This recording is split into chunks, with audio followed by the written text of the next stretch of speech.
स्वागत सभी बच्चों का एक और वीडियो में। और आज हम लोग शुभारंभ करने वाले हैं रसायन विज्ञान के एक महत्वपूर्ण टॉपिक आईयूपीएसी के बारे में। आईयूपीएसी के बारे में और आईपीएसी नाम कैसे किया जाता है, इसके नियम क्या होते हैं, इन सब के बारे में हम लोग चर्चा करने वाले हैं। तो बने रहिए वीडियो के शुरू से और वीडियो के अंत तक, और आपको कुछ ना कुछ नया सीखने को जरूर मिलेगा। और जो बच्चे पहली बार वीडियो को देख रहे हैं वो हमारे चैनल पर आए हैं तो चैनल को सब्सक्राइब कर दें, और अच्छे वीडियो को प्राप्त करने के लिए बेल आइकॉन को जरूर से प्रेस करिएगा, जहां से आप लोगों को कोई भी वीडियो यहां से पढ़ती है तो तुरंत आपके पास नोटिफिकेशन मिल जाएगा। तो चलिए हम यहां से स्टार्ट करते हैं। आज आपका एक अलग केमिस्ट्री में एक आईपीएसी, तो उसको हम स्टार्ट करते हैं। देखो, पहले आईयूपीएसी स्टार्ट करने से पहले आपको थोड़ा सा केमिस्ट्री की ब्रांचेस समझनी बहुत जरूरी है। बहुत लोग कहता है कि आईपीएससी सर सब जगह होते हैं, आईपीएससी कैसे किया जाए। तो मैं आपको बता दूं कि जो आईयूपीएसी होता है एक प्रकार का, ये केमिस्ट्री के लिए एक प्रकार का समिति संगठन है, international union pure of applied chemistry. एक प्रकार का संघ है जो केमिस्ट्री के जितने भी नियम बनते हैं, कोई भी दिक्कत परिभाषा में आ रही है तो उसको संशोधन करने के लिए यहाँ पे आईयूपीएसी क्या करता है, उसके संशोधन कर देता है। तो जितने भी आपके नियम हैं आजकल चल रहे हैं तो आईयूपीएसी के तहत ही चल रहे हैं। तो आईपीएसी आया क्यों, होता क्या है, तो पहले ब्रांचेस समझते हैं। देखो, केमिस्ट्री की जो ब्रांचेज होती हैं कई प्रकार की होती है। ऐसा नहीं कि सिर्फ केमिस्ट्री की 2 ब्रांचेज हैं या 3 ब्रांचेज हैं, physical chemistry, organic chemistry, inorganic chemistry, उसके हिसाब से मतलब एग्रीकल्चर केमिस्ट्री, तमाम केमिस्ट्री होती है। केमिस्ट्री की मतलब तांता ही बहुत है। रसायन विज्ञान तो बहुत इंपॉर्टेंट है। रसायन विज्ञान ना होता तो हम आज शायद मंजन में जो भी टूथपेस्ट आप यूज करते हो वो सब क्या है, केमिस्ट्री की देन है। सब में केमिकल है, दवाओं में केमिकल लगाया जा रहा है, सब जगह केमिस्ट्री ही लग रही है। अधिकतर तो केमिस्ट्री ही सब जगह चलती है। तो चलो देखते हैं, मनोरंजन विषय, बड़ा मजा आता है पढ़ने में। तो देखो, एक आपकी केमिस्ट्री की ब्रांचेज होती है कार्बनिक रसायन, organic chemistry. Organic chemistry, organic chemistry जब भी आप शुरू करिए तो इसमें एक बात याद करिएगा कि सबसे पहले वह कौन सा ऑर्गेनिक कंपाउंड था जो कि लैब में बनाया गया था। क्योंकि जो जैव शक्ति सिद्धांत था उसके कहने का मतलब ये था कि जितने भी ऑर्गेनिक कंपाउंड होते हैं, जितने भी कार्बनिक यौगिक होते हैं, उनका निर्माण दैनिक जीवन में नहीं हो सकता, उसको लैब में आप नहीं बना सकते। वो तो एक प्रकार की प्रकृति है, एक प्रकृति है जो उसका निर्माण करती है। लेकिन होलर नाम के एक साइंटिस्ट ने क्या किया कि यूरिया का निर्माण कर दिया। किसका निर्माण कर दिया? यूरिया का निर्माण कर दिया। और प्यारे बच्चों, यूरिया का सूत्र होता है NH2CO NH2। NH2CO NH2, ammonium साइनेट को इसने गर्म किया, साइनेट को, और प्राप्त कर लिया यूरिया। तो यूरिया सबसे पहले ऐसा कंपाउंड था, ऑर्गेनिक कंपाउंड था जो कि लैब में बना। ठीक, जब ये लैब में बन गया तो उसके बाद तमाम आए, कोल्बे आए और बर्थेलो आए, तमाम ऑर्गेनिक कंपाउंड का इन्होंने मतलब निर्माण किया। तो वहां से एक प्रकार का समझो तांता लग गया कि मतलब अब ऑर्गेनिक कंपाउंड में से बाढ़ सी आ गई थी। इतने ऑर्गेनिक कंपाउंड की खोज हो रही थी कि पूछो मत, और इतने ऑर्गेनिक कंपाउंड बनते चले गए कि आईपीएसी को या केमिस्ट्री को एक अलग ब्रांच में तोड़ी गई जिसका नाम रखा गया ऑर्गेनिक केमिस्ट्री। यानी आप ये कह सकते हो कि ऑर्गेनिक केमिस्ट्री में कार्बन के अतिरिक्त जो भी छोटे छोटे तत्व होते हैं, जैसे सल्फर हो गया, ऑक्सीजन हो गया, नाइट्रोजन हो गया, इन सब का मिश्रण होता है। तो इसमें कहने का मतलब होता है ऑर्गेनिक केमिस्ट्री में कार्बन के ही बारे में पढ़ा जाता है। कार्बन के ही बारे में पढ़ा जाता है। अधिकतर कार्बन का ही कंपाउंड इसमें आपको मिलेगा और कार्बन के ही कंपाउंड होती है, इसलिए इसका अलग ब्रांचेज बन गई, ऑर्गेनिक केमिस्ट्री बन गई। अब इसमें हम लोग देखते क्या है, जब बहुत सारे कंपाउंड बन गए, अब भाई बहुत सारे कंपाउंड का आपको नाम याद करना पड़ेगा। ऐसे थोड़ी है कि बहुत सारे लोग हैं तो उनका कोई नाम ही नहीं है। अब 1 लाख 2 लाख 3 लाख लोग, उनका नाम नहीं रहेगा, नाम सबका रहता है। तो जब भाई इतने ज्यादा एलिमेंट आ रहे, भाई कुछ का नाम हो गया कि चलो कि एक आ गया, किसी के नाम मेथेन रख दिए, किसी के नाम आपने एसिटिक अम्ल रख दिया, किसी का नाम आपने फार्मिक अम्ल रख दिया। लेकिन जब तमाम चीजें मिलती चलेगी तो आप कितना नाम बना के रखोगे, और जब बना के नहीं रख पा रहे थे तो प्रॉब्लम आ रही थी। तो आप लोग इतना समझो कि सन 1892 से लेकर सन 1892 से लेकर सन 1958 तक सन 1892 से लेकर सन 1958 तक ऐसी ना जाने कितनी सिस्टम आए जो इनका नामकरण बताने के लिए लगाए गए, लेकिन कोई सफल नहीं हो पाया। कितने से 1892 से लेकर 1958 तक बहुत सारे सिस्टम आए जो कि ये कहने का प्रयास कर रहे थे कि ऑर्गेनिक केमिस्ट्री में जो भी कंपाउंड होते हैं उनका कैसे मतलब नाम रखा जाए, लेकिन कोई भी सक्सेस नहीं हो पाया। तब 1958 में आया IUPAC, international union pure of applied chemistry. IUPAC आता है। IUPAC कहता है कि चलो तुम लोग अपना नियम बना बना के फेल हो गए, अब मेरा नियम देखो। तो IUPAC क्या किया, 1958 में क्या IPSC आया और IUPAC क्या किया, अपने नियम बनाए। और नियम बनाने के लिए थोड़ी 1958 में इसने किया तो मतलब बस हो गया, इसमें समय समय पे संशोधन करते गए। जैसे कि 1969 में संशोधन किया गया, फिर 1979 में किया गया, फिर 1993 में किया गया। संशोधन इसमें बारी बारी से होता रहा और नए नए नियम इसमें जुड़ते चले गए। अब देखो 1993 के आधार पे जो नियम है वही है, क्योंकि लेटेस्ट 1993 से किया जाएगा। तो 1993 नियम में कहता है कि जब आप साधारण नाम लिखते हो, ये साधारण नाम होता है, फार्मिकम, लेस्टिकम, ये सब साधारण नाम होते हैं, उसको भी हम लोग कवर कर लेंगे एक दो वीडियो में। सिंपल नाम भी कैसे निकाला जाता है उसको हम कर लेंगे, लेकिन सिंपल नाम जो होता है वो सभी कंपाउंड के लिए लागू नहीं हो सकता, सभी कंपाउंड का नाम वो नहीं बता सकता, ठीक है ना।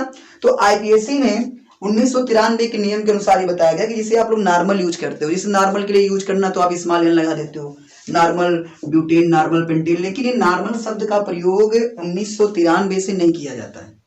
नॉर्मल शब्द का प्रयोग 1993 से नहीं किया जाता। इसके अलावा जो ग्रीक के अक्षर थे, इसको हम लोग अल्फा बोलते हैं, बीटा बोलते हैं, गामा बोलते हैं, डेल्टा बोलते हैं, पहले इन सब का भी प्रयोग किया जाता था। अल्फा, बीटा, गामा ये सब प्रयोग किया जाता था। तो अल्फा, बीटा, गामा, डेल्टा जो ये सब थे, इन सब का भी प्रयोग अब नहीं किया जाता है 1993 के नियम के अनुसार। तो कहने का मतलब आप लोग के समझ में आ गया होगा कि IUPAC जो होती है, जब कंपाउंड बढ़ते चले गए तो एक ब्रांचेज आती है। IPSC 1958 में जो ये बताने में सक्षम होती है कि किस प्रकार से हम ऑर्गेनिक कंपाउंड का नाम रखेंगे और उस हिसाब से नाम रखना शुरू करती है। तो जिसमें 1979 में संशोधन हुए, 1969 में, 1979 में, 1993 में संशोधन हुए और 1993 के आधार पर नियम बनाए गए। तो देखो, नियम बनाने से पहले आपको थोड़ी सी बात समझनी पड़ेगी। बात आपको समझनी पड़ेगी कि इसमें एक नियम होता है, जिस तरह से इसका नाम लिखा जाता है, ठीक है ना। नियम क्या होता है, prefix plus number of carbon plus bond name और प्लस सफिक्स हो जाता है। एक इसका नियम है, वो आपको प्रीफिक्स, सफिक्स ये सब क्या होता है वो बता दिया जाएगा, उसके लिए घबराने की कोई आवश्यकता नहीं है। तो हम लोग इसको पहले जानना समझेंगे कि कार्बन का इन्होंने पहला नियम बताया कि कार्बन को कैसे गिना जा सकता है। तो मैं आप लोगों को कार्बन लिख के बता देता हूं कि कार्बन कैसे कैसे गिने जाते हैं। तो जैसे कि आप कोई भी ऑर्गेनिक केमिस्ट्री में कोई भी ऑर्गेनिक कंपाउंड का IPSC नाम करने जा रहे हो तो उसमें पहले आपको कार्बन गिनना पड़ता है, कार्बन कितने हैं। तो पहले आपको एक छोटी सी बात मेरे साथ नोट करनी पड़ेगी, आप नोट कर लेना, जिसको हम लोग बोलते हैं रूट वर्ड, ठीक है ना। सॉरी, वर्ड रूट बोलते हैं, वर्ड रूट बोलते हैं, शब्द मूल इसको कहते हैं, शब्द मूल कहते हैं, मूलाक्षर कहते हैं। कि मूल मतलब मूल अक्षर क्या होता है, मतलब रियल में मतलब कार्बन कितने वो बताता है, वर्ड रूट बताता है। देखो, जब कार्बन एक होता है तो इसको हम लोग कहते हैं मेथ, METH, क्या कहते हैं इसको, मेथ कहते हैं। जब कार्बन 2 होता है इसको हम बोलते हैं एथ, ETH, एथ कहते हैं। जब कार्बन आपका 3 होता है इसे हम बोलते हैं PROP, प्रोप कहते हैं। क्या कहते हैं, प्रोप कहते हैं। जब कार्बन आपका 4 होता है इसको हम बोलते हैं ब्यूट, BUT, क्या आप कहते हैं, ब्यूट कहते हैं। जब कार्बन आपका 5 होता है इसे हम कहते हैं पेंट, क्या कहते हैं, पेंट। 5 तक याद होंगे, 1 के लिए मेथ, 2 के लिए एथ, 3 के लिए प्रोप, 4 के लिए ब्यूट, 5 के लिए पेंट। फिर आगे देखते हैं, 6 के लिए कहा जाता है आपका हेक्स, क्या कहा जाता है, हेक्स। 7 के लिए कहा जाता है हेप्ट, हेप्ट, HEPT, हेप्ट। 8 के लिए कहा जाता है ऑक्ट, OCT, ऑक्ट। 9 के लिए कहा जाता है नॉन और 10 के लिए कहा जाता है डेक। DEC डेक कहा जाता है। फिर से सुनो इस बात को, meth eth pro but pent hex hept oct non dec. Last वाले जो 8 9 10 होते हैं, अक्टूबर नवंबर दिसंबर भी कह सकते हो, तो कहने के लिए कोई सी बड़ी बात नहीं है। ठीक, अब 11 को हम लोग क्या बोलते हैं? अनडेक बोलते हैं। क्या बोलते हैं? अनडेक, UNDEC, अनडेक कहते हैं, अनडेक कहते हैं। एक नाम इसका और होता है अनडेक को आप हैंडेक भी कह सकते हो, अनडेक को आप हैंडेक भी कह सकते हो, HENDEC, हैंडेक भी कह सकते हो। अनडेक बोलो चाहे हैंडेक बोलो। फिर C12 पे आता है, 12 को क्या बोलेंगे? डू डेक बोलेंगे। क्या बोलेंगे भैया? डो डेक बोलेंगे, डो डेक, डो डेक। तेरा लेक बोलेंगे क्या? तेरा लेक बोलेंगे ट्राई डेक। क्या बोलेंगे? Try deck, tri deck. 14 के लिए बोलेंगे टेट्रा डेक। कितना बोलेंगे? Tetra deck, tetra deck. 5 के लिए 15 के लिए बोलेंगे पेंटा डेक, पेंटा डेक। और 16 के लिए बोलेंगे हेक्सा डेक। 16 के लिए क्या बोलेंगे? Hexa deck. तो चलिए यहां तक तो आपको समझ में आ ही गया होगा कि नंबर कैसे होते हैं। Meth eth pro but pent hex hept oct non dec, undec या hendec, do dec, tri dec, tetra dec, penta dec और हेक्सा डेक। चलो इसको आप लोग स्क्रीनशॉट लो, फिर आगे हम लोग बढ़ते हैं। इतना स्क्रीनशॉट लो, फिर हम लोग आगे बढ़ते हैं। चलिए हो गया होगा मुझे लगता है। चलो आगे बढ़ते हैं। आगे इतना अगर आप नोट कर लिए तो इतना आपको कंपलसरी याद होना चाहिए। अगर इतना आप याद नहीं करोगे तो आपका मतलब आप IPSC नियम कर नहीं पाओगे।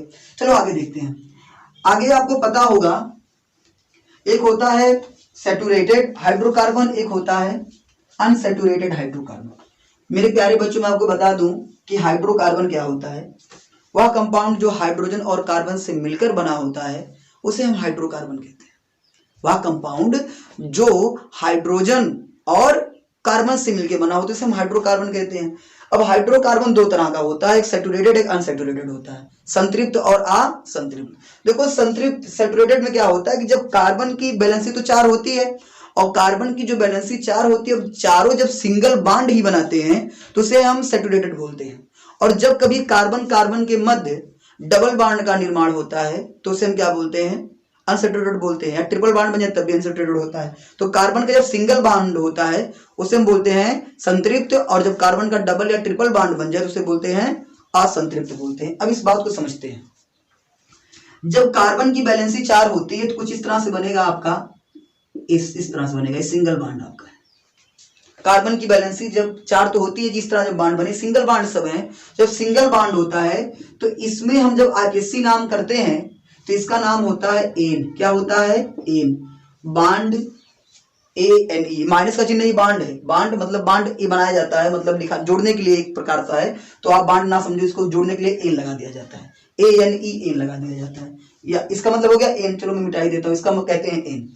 अब अगर कार्बन कहीं डबल बॉन्ड बनाता है, लेकिन डबल बॉन्ड किस तरह बना सकता है देख लेते हैं। यहाँ पे मान लो एक इधर डबल बॉन्ड बना लिया, इसकी इस तरह बनेगा, या इसका मतलब या इस तरह भी हो सकता है कि कार्बन ऊपर डबल बॉन्ड बना ले, इधर कर ले, ठीक।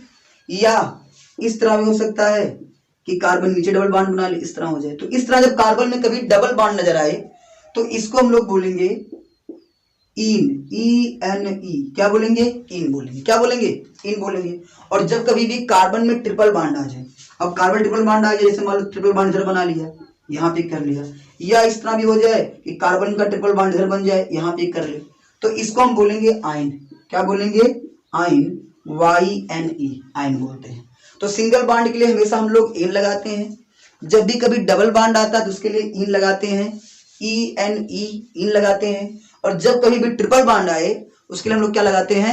आयन लगाते हैं, YNE, आयन लगाते हैं। इतनी बात समझ में आई? तो इसका भी स्क्रीनशॉट लो, एन, इन, आयन का भी।